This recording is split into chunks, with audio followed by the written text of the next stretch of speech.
What's up, everybody? Welcome back to part 8 of my Jerome Buting Illusion of Justice Inside Making a Murderer and America's Broken System book review. I highly recommend getting this book. It is a beauty. You can get it on Amazon, iTunes, bookstores, wherever. Make sure you pick it up, give it a read. He goes over way more than just making a murderer. He talks about other cases and goes into a lot more great detail than I do even in this review. So pick it up, give it a read. I guarantee you won't be disappointed. But let's jump right into part 8 of the review.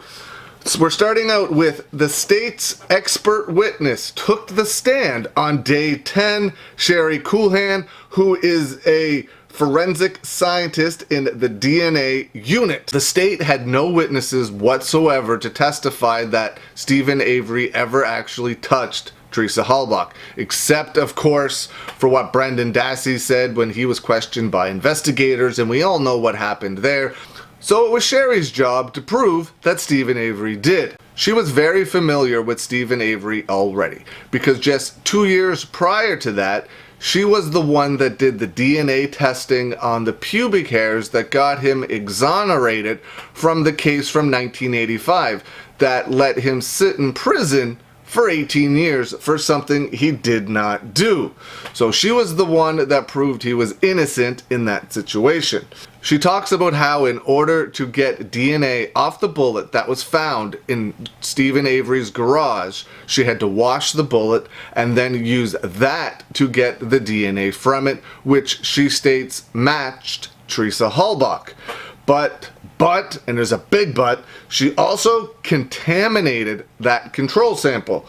She mistakenly introduced her own DNA into that controlled sample, but she stated it did not have any effect on the DNA testing, meaning she could rule out her own DNA. She talks about how Teresa Halbach's blood was found in various spots inside the cargo area of the Rav4.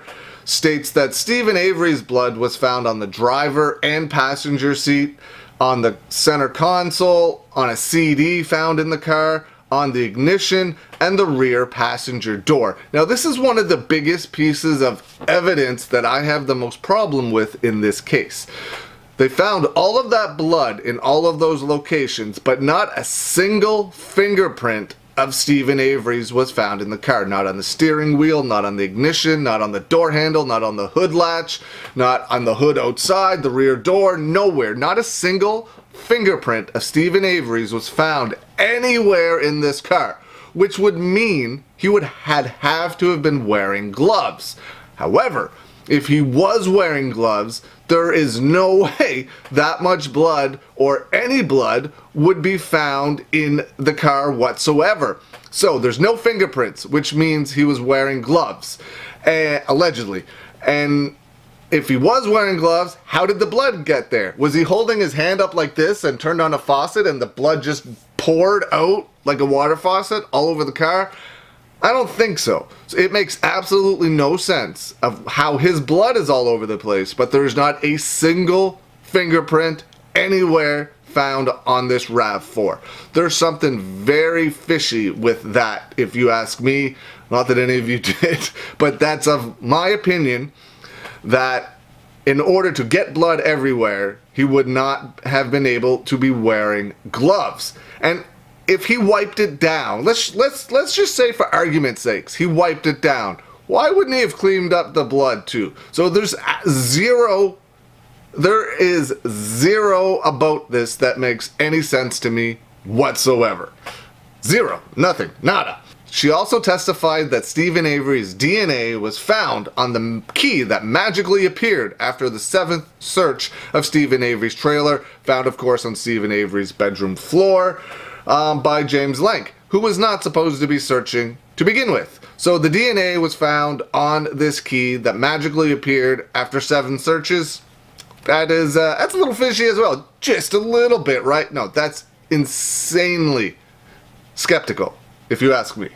Even though she states that his blood and his DNA was found in the Rav4, when questioned by Jerry Buting, she states she could not say for certain if Stephen Avery was ever actually in the Rav4, meaning the DNA found it. She can't tell you how that blood got there, only that it was there and matched Stephen Avery's, meaning it's very well likely it could have been allegedly planted.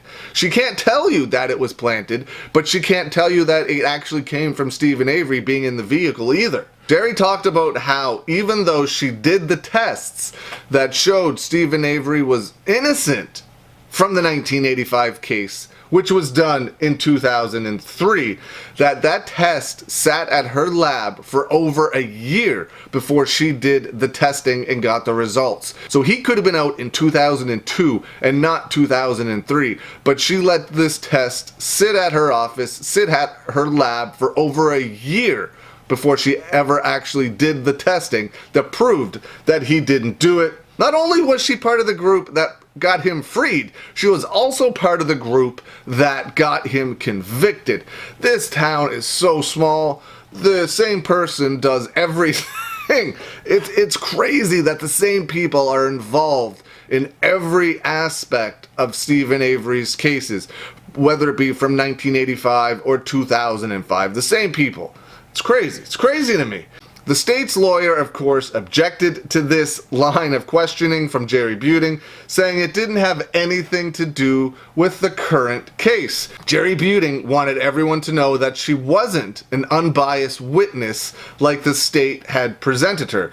That not only was she involved in freeing him, but she was also involved in finding him guilty in a crime that he didn't do in 1985, which led him to spend 18 years in prison, which could have only been 17 if she actually did the test when she got it a year before instead of waiting. So she is definitely not an unbiased witness. The court, of course, ruled against Jerry Buting, and he had to stop this line of questioning. Of course they did. Why would they let anything go through that could be a positive for Stephen Avery? They wanted him, they got him, and they were going to do whatever it took to keep him and make sure he was in prison. He made him look bad. He made the state look bad in the 1985 case because he didn't do it. And now they were taking their revenge. Probably had to do with the $36 million that Stephen Avery was going to get from the state. So they were like, how can we avoid paying this? And this is what they allegedly did. Now, Thomas Fassbender. We all know what kind of guy this person is. He is quoted as saying, and this is in the court records, saying that try to put Teresa Halbach inside the trailer or inside the garage. Meaning, like, pick one. We will go with whatever it is, the easiest way you have to place Teresa Halbach either in the garage or in the house, and we will set up the rest of it from there. Just let us know where you can put her, and we will make sure everything matches what you say. Now, there was absolutely nothing of Teresa Halbach being found in the trailer, so of course they went with the garage on this magical bullet that was found, I don't know, like 7, 8 months later. Fishy, right? Fishy. Extremely fishy. So, their plan's working. They were able to put Teresa Halbach in the garage, allegedly. Man, it's ridiculous. Try to put her in the trailer or the garage. Just put her in one of these places and we will take it from there. Just disgusting police work by these people. Clearly doing whatever it took to make sure they got the person they wanted for this crime. Just brutal. Well, that's where I'm going to leave part 8. Thomas Fassbender, what a guy. Try to put her in the trailer or the garage. Just brutal. Brutal. Well, I hope you guys liked this video. Leave some comments below on what you think is going on with the case up until this point, and I'll be back soon with part number 9 of my Jerry Buting Illusion of Justice book review. Pick it up. You'll love it.